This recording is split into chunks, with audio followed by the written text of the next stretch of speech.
number 7, which I have as the Chicago Bears. Where do you have the Chicago Bears?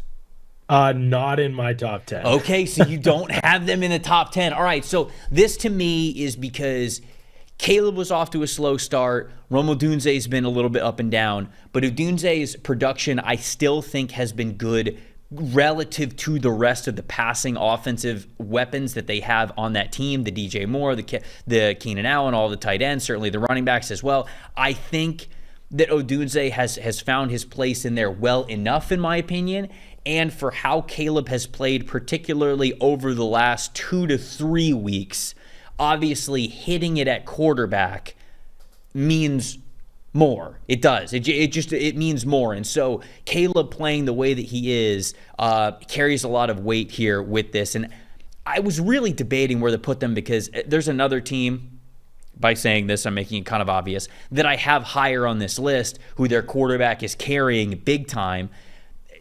Caleb just hasn't played as well as this other quarterback, and Odunze hasn't played as well as some of these other players that I'm going to mention on that rookie class. And so for them, I think I had them lower initially, but I kept bumping them up a little bit because, again, how much Caleb has meant, especially over the last 2 to 3 weeks. If that's the version of Caleb that we get moving forward, maybe it's a little bit of a hopeful projection here with me. So I have the Bears at number 7.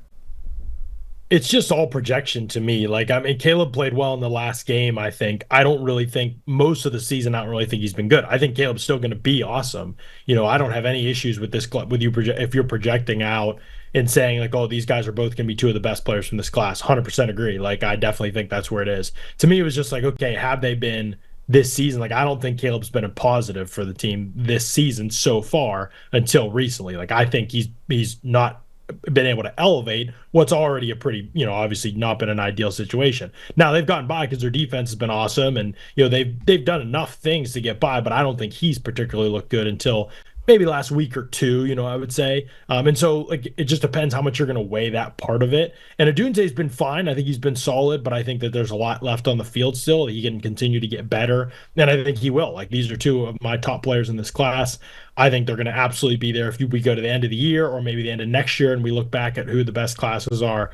I fully believe that the Bears are going to be near the top of that list. I just think like this season so far, I was weighing that heavier. And so that's why I left them off there.